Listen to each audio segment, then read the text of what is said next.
Morning everybody, how are y'all doing today? I'm doing great, and I'm willing to bet that anybody who was waiting for Indiana Jones to come out on PlayStation is probably doing great as well right now. And it seems like a lot of people were really interested. I wonder why Microsoft keeps publishing their games on PlayStation. I mean, for God's sakes, just look at this. Indiana Jones is selling fastest on PS5, and yet people will still unironically try to sit here and say that Xbox putting their games on PlayStation is a massive mistake.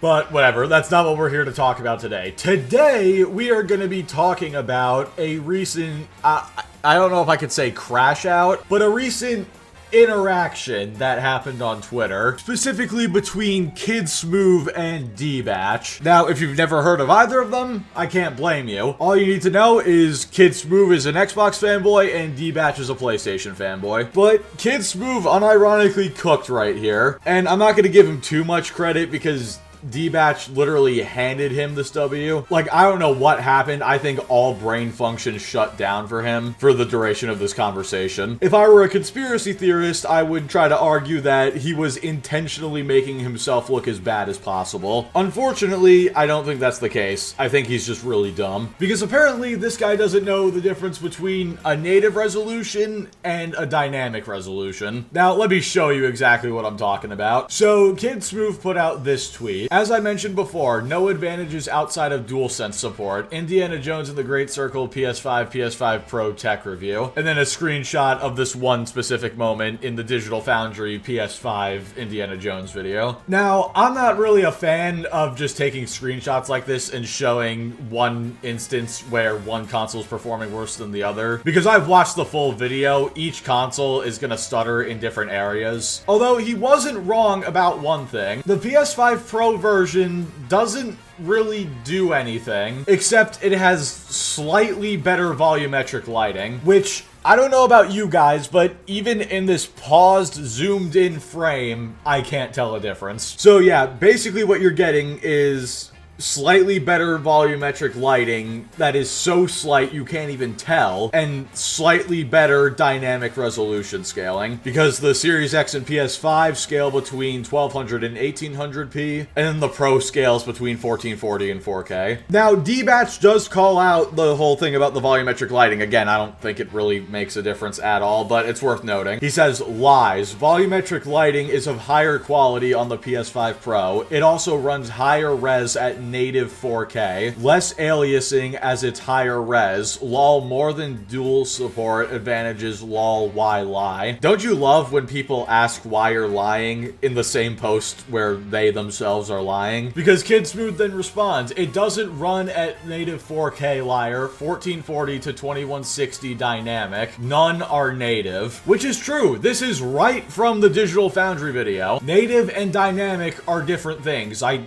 don't know why this is so hard to comprehend. And then D-Batch replies again and says, do you see the chart? Do you see the max res Xbox reaches? It's not 4K. Now look at the PS5 Pro. Do you see that it has reached 4K? So off rip, it higher res. Also, it hits 4K 90% of the time. It runs higher res, period. Now deal with it. Okay, I don't know at what point you stopped paying attention to this conversation, but Smooth never said anything about the Xbox running higher res. He just showed in his own screenshot that yes, the Pro has a higher scaling of resolutions. Nobody is denying that the resolutions are better. What we are denying is that it's native, because it's objectively not. Also, where, may I ask, did you get this it hits 4K 90% of the time thing? In fact, in Digital Foundry's own video, they specifically said that on average, the resolution rests in the middle. Guarantee the only time you're hitting native 4K is when you look straight at the floor or straight at the ceiling. Anyway, this is where Kid Smooth really starts to cook. He says, liar, you said PS5 Pro is native 4K, meaning it's a fixed 3840 by 2160. The entire time non-dynamic. You can't handle the fact you don't know crap and got caught in your lies, error, and misunderstanding. And then D-Batch, fuming at this point, says, shut up man, it runs native 4K.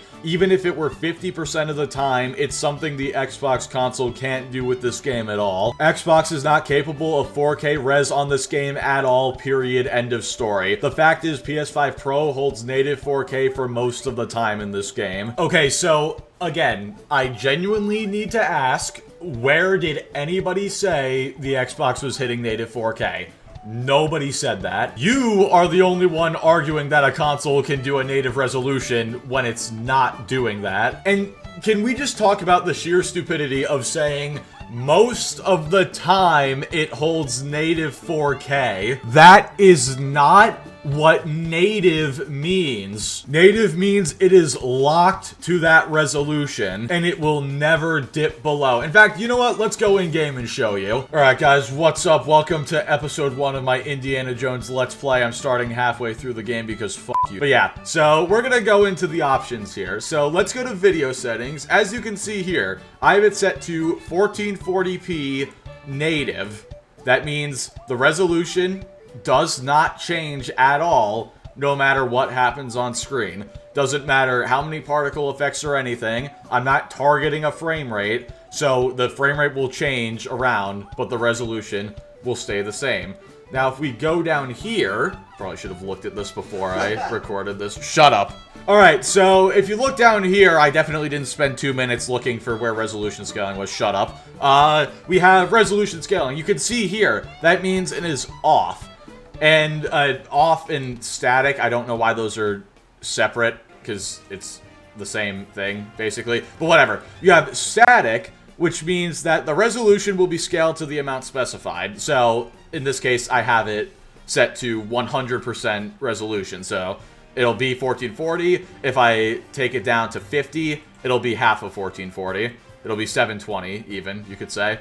And then, if I go over to dynamic, the resolution will be dynamically scaled based on the frame rate target, and then I can set what I want the target for the frame rate to be. So let's just have fun. Let's set it to 360 FPS, and I don't know if it's going to show well in the video, but yeah, the resolution is noticeably lower now. It is noticeably worse. This is probably like down to 720 or something like that, and it's kind of being upscaled a little bit. But yeah, that is the difference. Let's go back to the options again, and then let's set it back to off, and now it is stuck at 1440, and as you can see, the frame rate's suffering because of it, but I don't care. I want the sharper image quality. So, there you go. Dynamic and static resolutions. Two very different things. There you go, guys. I hope you enjoyed episode 1 of my Indiana Jones playthrough. Stay tuned for episode 2, which will come out whenever Half-Life 3 comes out. But yeah, anyway, do you see the difference? It's pretty clear. Native resolution means it is locked. It doesn't change. Dynamic means it changes to meet a frame rate target. In the case of the console versions of the games, they have the dynamic resolution because they are targeting 60 FPS. And guess what? You cannot hit native 4K 60 on Indiana Jones on the PS5 Pro. They probably could have added a 30 FPS mode where it was locked to 4K, and then that, you know, actually would have been native. But the mode that's there right now isn't. I just don't understand. How do you let Kid Smooth get such an easy W on you? You out-stupided him. How did you manage to do that? In fact, you know what? Delta sent me a clip that perfectly encapsulates this entire argument. They've done studies, you know. 60% of the time, it works every time. That doesn't make sense. Just because something hits 4K for a couple seconds or like a minute or whatever, that does not mean it is native. And no, it doesn't mean that it's native for that short amount of time. This is like saying if I ran in a cross-country race and I averaged like 8 miles an hour, but right at the end I peaked at 10. It's like saying I ran 10 miles an hour the whole race. Like, that's not what happened. My speed was constantly changing. You know what? I'm gonna move on. I just realized this is starting to sound like a math problem. You know what? Speaking of math, let's do counting. How many brain cells did I lose making this video? 1, 2, 3... Okay, this is gonna take too long. And then, as if you thought it couldn't get any worse, somebody replied to him and said native means 100% of the time. True! This should not be a controversial statement. And then D-Batch just replies with, I think this is Apple AI, trying to explain what a native resolution means. Ah yes, because whatever AI says is 100% fact no matter what. In fact, you know what? Just to prove how useful AI is, let's look up something. Hold on. I remember I saw this on Reddit like over a year ago. Hold on, let's go to Google AI. Who invented the backflip? Let's see. Ah, yeah. Look at that. The invention of the backflip is attributed to a figure named Sir John H. Backflip in medieval Europe. Legend has it he performed the first recorded backflip in 1316. The backflip is named after him, and people from all over Europe reportedly came to see him perform the stunt. Very accurate. I mean, there you go, guys. If that doesn't prove that AI is just so reliable, even when it's objectively wrong, I don't know what does. If I ask an AI for a summary of a book, and then it gives me a completely incorrect summary, does that make it right? I'm definitely not speaking from personal experience, by the way. Anyway, the answer is no. Although, honestly, you know what? Now that I think about it, what if the AI that he used to find this information about native resolutions was actually arguing and tweeting on his behalf this whole time? Dead internet theory is real. All the AI is gonna replace us, guys. I guess we should enjoy the ride while it lasts. But yeah, anyway, that's all I've got for this video. I saw this on Alex's stream yesterday, and I just knew I couldn't pass up the opportunity. It was too stupid. And videos like this don't take several hours to record and edit, so that's always a plus. And I genuinely hope you enjoyed, and thank you especially if you made it to the end. Remember, opinions are one thing, facts are another. What is a native resolution is a fact, so please don't try to argue about it. You will just look like an idiot, and you will lose your already dwindling credibility. So yeah, with all that being said, thank you all so much for watching. Like the video if you liked it, dislike it if you didn't like it, subscribe if you want to see more. Join us every Wednesday night at 8 p.m. Eastern for Salt streams, and I will catch you all next time.